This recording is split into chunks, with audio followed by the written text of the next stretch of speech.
अस्सलाम वालेकुम and welcome to channel दस्तरखान की दावत। आज मैं आपके साथ शेयर करने जा रही हूँ रबड़ी घेवर की रेसिपी और इसे हमने बिल्कुल भी ट्रेडिशनल तरीके से बनाया है। और इस वीडियो में मैंने वो सारे टिप्स एंड ट्रिक्स शेयर किए हैं जिससे कि आपका घेवर बिल्कुल परफेक्ट और जालीदार बन के तैयार होगा। और अगर आपने पहले कभी घेवर नहीं बनाया है और अगर आपको ऐसा लगता है कि घेवर बनाना बहुत ही ज़्यादा डिफ़िकल्ट है, कठिन है, तो इस वीडियो को देखने के बाद आप बिल्कुल भी परफेक्ट घेवर बना सकेंगे। घेवर बनाते वक्त कुछ परेशानियां आती है, जैसे कि घेवर का बैटर ठीक से नहीं बनता है, घेवर में ठीक से जाली नहीं पड़ती है, या घेवर फ्राई तो अच्छी तरह से हो जाते हैं लेकिन इन्हें निकालते वक्त ये टूट जाते हैं। लेकिन इस रेसिपी को पूरा देखने के बाद आपके घेवर एक ही बार में बिल्कुल परफेक्ट बन के तैयार होंगे। तो चलिए रेसिपी को देख लेते हैं। घेवर बनाने के लिए हमने यहाँ पर एक मिक्सिंग बोल ले लिया है। अब इसके अंदर हम 3 टेबलस्पून घी डाल देंगे। परफेक्ट घेवर बनाने के लिए आपको क्वांटिटीज़ के रेशियोज या मेजरमेंट्स का खास ध्यान रखना है। अब यहाँ पर मैंने एक कटोरी में थोड़ा सा बर्फ़ जमा दिया था और इस बर्फ़ को हम घी के अंदर इस तरह से गोल गोल घुमाएंगे, यानी कि फेंटेंगे। इसे 1 मिनट तक लगातार इस तरह से हमें फेंट लेना है। आप चाहें तो इसकी जगह पे 3-4 आइस क्यूब्स भी ले सकते हैं, लेकिन इस तरह से बर्फ़ जमा कर घी को फेंटने में आसानी होती है। तो हमने बर्फ़ की मदद से घी को 1 मिनट के लिए एक ही डायरेक्शन में फेंट लिया है। अब हमने बर्फ़ को निकाल दिया है और अब सिर्फ हाथ से हम इसे 3 से 4 मिनट के लिए एक ही डायरेक्शन में फेंटेंगे। और घी को हमें तब तक फेंटना है जब तक घी अच्छी तरह से लाइट और फ्लफ़ी हो जाए और घी का कलर बिल्कुल भी वाइट हो जाएगा। और 3 से 4 मिनट तक हमने इसे लगातार चलाते हुए एक ही डायरेक्शन में फेंट लिया है और आप देख सकते हैं घी का कलर बिल्कुल वाइट हो गया है, ये बिल्कुल भी लाइट और फ्लफ़ी हो गया है। लेकिन घी को फेंटते फेंटते घी जो है पूरे बोल में स्प्रेड हो गया है, तो इसे थोड़ा सा इकट्ठा कर लेंगे। आप चाहें तो इसे स्पैटुला से भी इकट्ठा कर सकते हैं। अब यहाँ पर हमने 1 कप मैदा ले लिया है। इसे हमने बहुत ज़्यादा दबा दबा के नहीं भरा है, बस लाइटली फिल कर लिया है। 1 कप या 1 कटोरी मैदा ले लिया है। यहाँ पर हमने 1/4 कप ठंडा दूध ले लिया है और यहाँ पर हमने 1 कप बिल्कुल भी ठंडा पानी ले लिया है। अभी हमने सिर्फ 1 कप पानी लिया है, बाद में अगर और पानी लगेगा तो हम और पानी ले लेंगे। अब इस बोल के अंदर हम थोड़ा थोड़ा मैदा डालेंगे, पूरा मैदा एक साथ में नहीं डालेंगे। और जो 1/4 कप ठंडा दूध हमने लिया था, इसमें से थोड़ा सा दूध हम इसके अंदर डाल देंगे और इसे अच्छी तरह से हाथों की मदद से मिला लेंगे। और इस तरह से हम थोड़ा सा मैदा थोड़ा सा दूध डाल के इसे अच्छी तरह से हाथों से ही मिला लेंगे। आप चाहें तो इसका जो घोल है, जो बैटर है, उसे आप मिक्सर जार में भी तैयार कर सकते हैं, लेकिन इस तरह से हाथों से ही ट्रेडिशनली घेवर का बैटर बनाया जाता है। और इस तरह से थोड़ा सा मैदा थोड़ा सा दूध डाल के इसे मिलाते जाना है और एक ही डायरेक्शन में हमें इसे अच्छी तरह से मिलाना है। और हमें इसे इतनी अच्छी तरह से मिलाना है कि इसके अंदर के जो सारे लम्प्स है वो ख़त्म हो जाएं। बहुत से लोगों का ये कहना है कि उनसे घेवर का घोल मिक्सर में तो अच्छी तरह से बन जाता है, लेकिन जब वो हाथों से इसका घोल तैयार करते हैं तो सही से नहीं बन पाता है। लेकिन हाथों से भी घेवर का घोल बहुत ही ज़्यादा आसानी से तैयार हो जाता है। और इस तरह से हमें थोड़ा थोड़ा करके मैदा और दूध दोनों को मिलाते जाना है। और अब यहाँ पर हमने बचा हुआ जो मैदा था और बचा हुआ दूध था, उसे भी हमने बोल में डाल दिया है और इसे भी हम अच्छी तरह से मिला लेंगे। यानी कि हमने 1 कप मैदा और 1/4 कप ठंडा दूध मिक्स कर लिया है।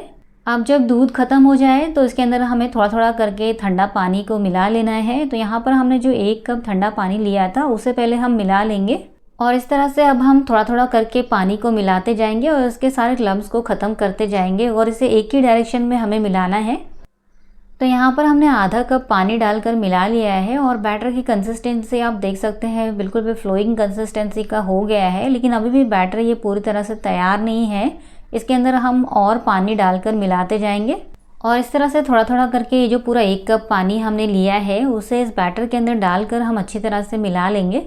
और यहाँ पर इस घोल के अंदर हमने 1 कप पानी डाल के अच्छी तरह से मिला लिया है और 3/4 कप पानी और ले लिया है। और 1 कप पानी मिलाने के बाद आप घोल की कंसिस्टेंसी देख सकते हैं, ये पतला है, लेकिन इसके अंदर अभी जो हमने 3/4 कप पानी लिया है वो पूरा एक साथ में ही मिला लेंगे। अब घोल के अंदर के सारे लम्प्स ख़त्म हो गए थे, तो 3/4 कप पानी जो हमने अभी लिया है उसे हमने एक साथ में ही अच्छी तरह से मिला लिया है। तो इस घोल को तैयार करने के लिए हमने 1 कप मैदा, इसके अंदर 1/4 कप हमने पहले ठंडा दूध डाला था, उसके बाद हमने 1 कप ठंडा पानी डाला है, मिला लिया था, उसके बाद हमने 3/4 कप पानी और डाला है। तो टोटल हमने 1 कप और 3/4 कप पानी ऐड किया था। और आप देख सकते हैं बिल्कुल भी परफेक्ट घेवर का घोल हमारा बनके तैयार हो चुका है। और एक बार अगर घेवर का घोल परफेक्ट बन जाए तो घेवर भी परफेक्ट बन ही जाते हैं। अब इस तैयार किए हुए घेवर के घोल को हम एक छाननी की मदद से छान लेंगे, ताकि इसके अंदर अगर थोड़े बहुत लम्प्स रह भी गए हों तो वो निकल जाएं। और जो हलवाई लोग होते हैं वो घेवर के बैटर के अंदर थोड़ा सा बेसन भी डालते हैं, लेकिन बेसन डालने से घेवर के टूटने के चांसेस थोड़े बढ़ जाते हैं। तो अगर आप इसे फर्स्ट टाइम बना रहे हैं, आप इसे बनाने में बहुत हैंडी नहीं है, तो आप बेसन डालना कम्प्लीटली अवॉइड कर दीजिए। सिर्फ मैदा से भी बहुत अच्छा घेवर बन के तैयार हो जाता है।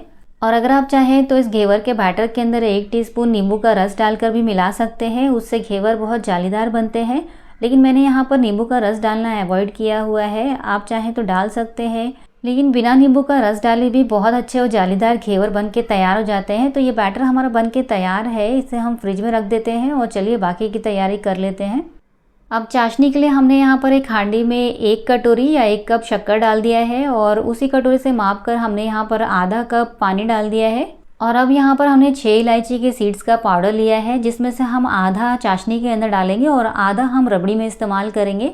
वैसे अगर आप चाहें तो चाशनी के अंदर थोड़ा सा केसर भी ऐड कर सकते हैं, लेकिन आज मेरे पास केसर और कलर दोनों ख़त्म था, इसलिए मैंने यहाँ पर ऐड नहीं किया है।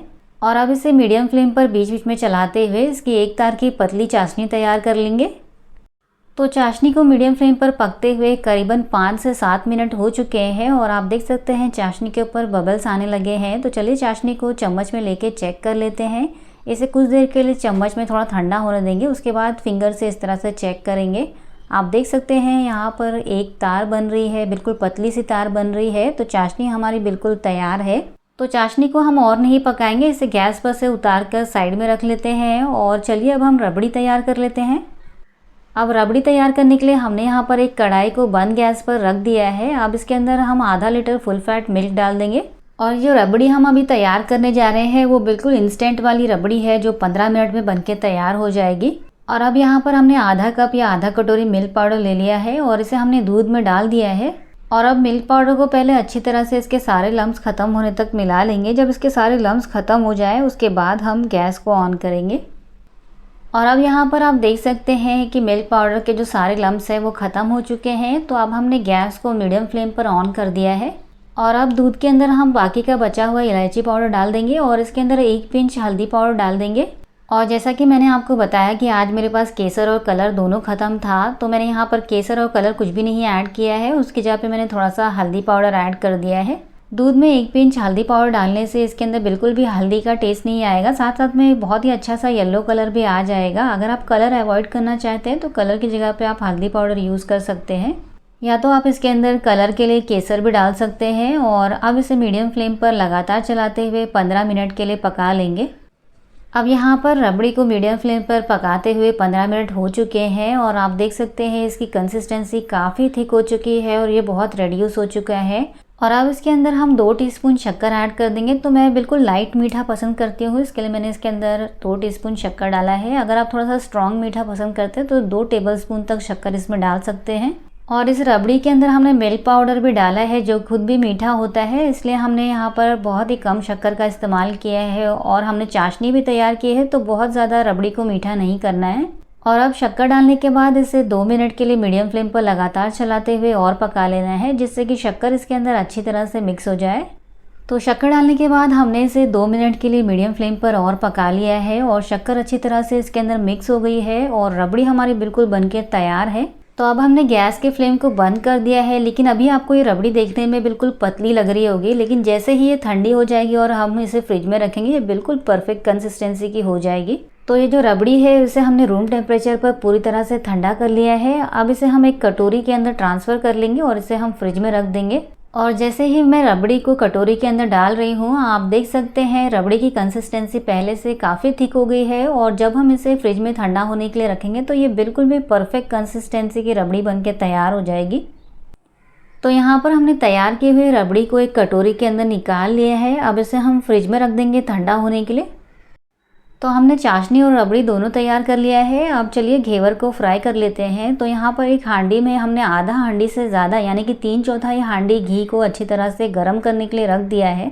घी को हम हाई फ्लेम पे गरम कर लेंगे। घी हमारा बिल्कुल भी तेज़ गरम होना चाहिए और जो घेवर का बैटर है वो बिल्कुल भी ठंडा होना चाहिए, तभी हमारा जो घेवर है बिल्कुल परफेक्ट बनेगा। अब यहाँ पर एक बोल के अंदर हमने काफ़ी सारे आइस क्यूब्स ले लिए हैं और अब इस घेवर के बैटर को हमने फ्रिज में से निकाल लिया है। और अब इस बैटर को पहले हम अच्छी तरह से चला लेंगे ताकि अगर मैदा नीचे बैठा हो तो वो अच्छी तरह से मिक्स हो जाए।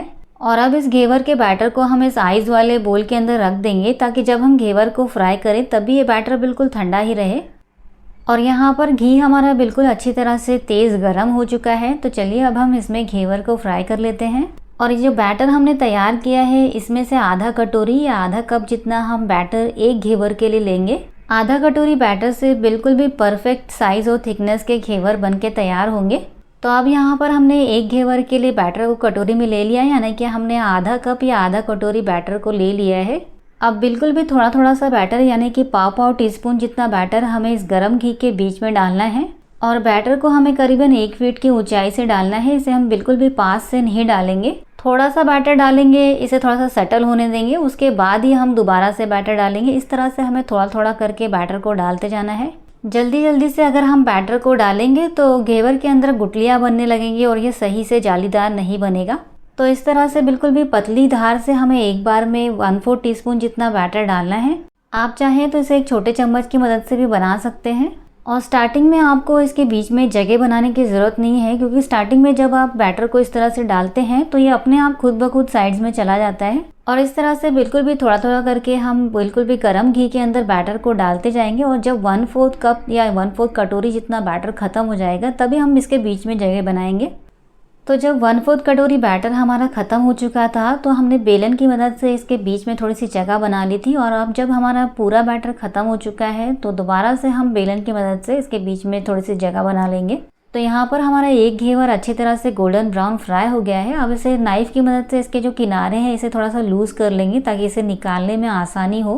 और नाइफ़ की मदद से प्रेस करते हुए इसे ऊपर से भी अच्छी तरह से फ्राई कर लेंगे ताकि इसके ऊपर भी अच्छी तरह से गोल्डन ब्राउन कलर आ जाए। और घेवर को हमें बहुत ज़्यादा भी फ्राई नहीं करना है, क्योंकि अगर बहुत ज़्यादा भी फ्राई कर लेंगे तो इसे निकालते वक्त टूट जाएंगे। तो इसे हमें अच्छी तरह से दोनों तरफ से गोल्डन ब्राउन होने तक ही फ्राई कर लेना है। तो यहाँ पर हमारा एक घेवर अच्छी तरह से गोल्डन ब्राउन फ्राई हो चुका है। और पहले मैं इसे नाइफ़ की मदद से निकाल रही थी, लेकिन मुझे लगा कि शायद ये नाइफ़ से निकालते वक्त टूट जाएगा। तो यहाँ पर हमने इसे एक बेलन की मदद से निकाल लिया है और इसे हमने एक स्टैंड के ऊपर रख दिया है ताकि इसका जो एक्सेस घी है वो निकल जाए। और यहाँ पर मैंने इसे एक स्टैंड के ऊपर रखा है क्योंकि मेरे पास बड़ी जाली नहीं थी। अगर आपके पास बड़ी जाली हो तो आप उस जाली पे इसे रख सकते हैं। और आप देख सकते हैं हमारा जो फर्स्ट घेवर है वो बिल्कुल भी परफेक्ट और जालीदार बनके तैयार हुआ है। तो चलिए अब हम बाकी के घेवर भी फ्राई कर लेते हैं। तो यहाँ पर मैं आपको और एक घेवर बना के दिखा देती हूँ। तो दूसरा घेवर बनाने के लिए हमने यहाँ पर फिर से आधा कटोरी बैटर ले लिया है और बिल्कुल भी थोड़ा थोड़ा करके हम बैटर को बिल्कुल गर्म घी के बीचों बीच में डालते जाएंगे। और इस तरह से हमें बिल्कुल भी थोड़ा थोड़ा करके घी के अंदर बैटर को डालते जाना है। और इस तरह से हमें 1/4 कटोरी तक बैटर ख़त्म होने तक इसे घी में डालते जाना है। उसके बाद हम इसके बीच में जगह बनाएंगे। तो यहाँ पर हमारा 1/4 कटोरी तक बैटर हमने इसके अंदर डाल दिया है। अब इसके बीच में हम थोड़ा सा बेलन की मदद से जगह बना लेंगे। और अब बाकी के बैटर को भी हम थोड़ा थोड़ा करके 1 फीट की ऊंचाई से इसके बीच में डालते जाएंगे और इसके बीच में जगह बनाते जाएंगे। और इस तरह से हमें थोड़ा थोड़ा करके बाकी का बैटर भी ख़त्म होने तक घी में डालते जाना है और बेलन की मदद से बीच में जगह बनाते जाना है। तो अब यहाँ पर हमारा दूसरा घेवर भी अच्छी तरह से ऊपर नीचे से गोल्डन ब्राउन फ्राई हो चुका है। तो अब इसे हम साइड में से लूज़ कर देंगे और इसे भी हम घी में से निकाल लेते हैं। और ये जो दूसरा वाला घेवर है इसे तो मैंने इस बार नाइफ़ से ही निकाला। नाइफ़ से भी बहुत आसानी से आप देख सकते हैं ये निकल जाता है। और घेवर को फ्राई करके निकालते वक्त आपको इसे बहुत ही ज़्यादा संभालते हुए निकालना है, क्योंकि जब घेवर गर्म होता है तो इसके टूटने के चांसेस और भी ज़्यादा होते हैं। और एक पॉइंट आपको जो ध्यान में रखनी है कि घेवर को फ्राई करने के लिए हमेशा मोटे तले वाला बर्तन का इस्तेमाल करें, तभी आपके घेवर बिल्कुल भी अच्छी तरह से फ्राई होंगे। तो यहाँ पर हमने 2 बिल्कुल भी परफेक्ट और जालीदार घेवर फ्राई करके निकाल लिए हैं और इस तरह से हम बाकी के घेवर भी फ्राई करके निकाल लेंगे। और आपने देखा यहाँ पर मैंने किसी मोल्ड का इस्तेमाल नहीं किया है, इसे मैंने सिंपल हांडी में ही बनाया है और बिना मोल्ड का इस्तेमाल किए भी बहुत ही आसानी से परफेक्ट जालीदार घेवर बनके तैयार हो जाते हैं। और यहाँ पर आप देख सकते हैं ये मैंने तीसरा घेवर फ्राई करके निकाला है और ये भी बिल्कुल परफेक्ट और जालीदार बनके तैयार हुआ है। तो यहाँ पर उतने बैटर से हमने टोटल बड़े साइज़ के 5 घेवर बना लिए हैं और आप देख सकते हैं इसकी हाइट भी बिल्कुल परफेक्ट आई है और ये दोनों तरफ से ऊपर और नीचे से बिल्कुल अच्छी तरह से गोल्डन ब्राउन फ्राई हुए हैं, बहुत ही अच्छी तरह से जालीदार और क्रिस्पी बने हैं। और जब सभी घेवरों का एक्सेस घी निकल चुका है तो इसे मैंने जाली पर से हटा के एक अलग प्लेट में रख लिया है। तो सभी घेवर हमने फ्राई करके तैयार कर लिए हैं और चाशनी और रबड़ी भी हमने तैयार कर ली है। तो चलिए अब घेवरों को गार्निश कर लेते हैं। तो यहाँ पर एक प्लेट के ऊपर एक घेवर रखेंगे। अब जो एक तार वाली चाशनी हमने तैयार की है उसे एक चम्मच की मदद से इस तरह से घेवर के ऊपर डाल देंगे। चाशनी को इस तरह से हमें घेवर के पूरे ऊपर की सरफेस के ऊपर डाल देना है। चाशनी डालने के बाद हमें इसके ऊपर ये जो तैयार की हुई रबड़ी है उसे डाल देना है और आप देख सकते हैं फ्रिज में रखने के बाद रबड़ी का टेक्सचर बिल्कुल परफेक्ट हो गया है। बिल्कुल भी परफेक्ट कंसिस्टेंसी और थिकनेस की हमारी रबड़ी बनके तैयार हो गई है। तो अब इस रबड़ी को इस तरह से हम एक चम्मच की मदद से स्प्रेड करते हुए घेवर के ऊपर के साइड में लगा लेंगे। और यहाँ पर हमने घेवर के ऊपर रबड़ी को लगा लिया है। अब इसके ऊपर हम गार्निशिंग करेंगे। तो इसकी गार्निशिंग आप अपने चॉइस के हिसाब से कर सकते हैं। यहाँ पर इसे गार्निश करने के लिए मैंने इसके ऊपर थोड़े से कट किए हुए बादाम डाल दिए हैं और बादाम से गार्निश करने के बाद इसके ऊपर हमने थोड़े से फाइनली चॉप पिस्ता से इसे गार्निश कर लिया है। पिस्ता से गार्निश करने के बाद आप चाहें तो इसे थोड़े से ड्राई रोज पेटल से भी सजा सकते हैं और अगर आप चाहें तो इसके ऊपर थोड़ा सा चांदी का वर्क भी लगा सकते हैं, लेकिन इसे लगाना कम्प्लीटली ऑप्शनल है और अगर आपके पास ओरिजिनल चांदी का वर्क हो तो ही लगाएं। और इस तरह से हमने बाकी के घेवर को भी गार्निश करके एक के ऊपर एक रख लिया है और हमारे घेवर अब खाने के लिए बिल्कुल तैयार हैं।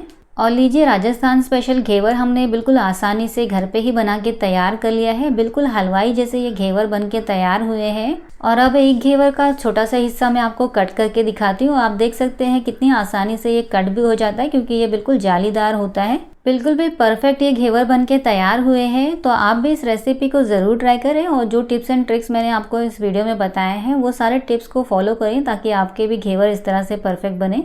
तो अगर आपको रेसिपी पसंद आई है तो प्लीज़ इस वीडियो को लाइक कीजिए, चैनल को सब्सक्राइब कीजिए। मिलते हैं ऐसी ही मज़ेदार और एक्साइटिंग रेसिपीज़ के साथ। तब तक के लिए अल्लाह हाफिज़।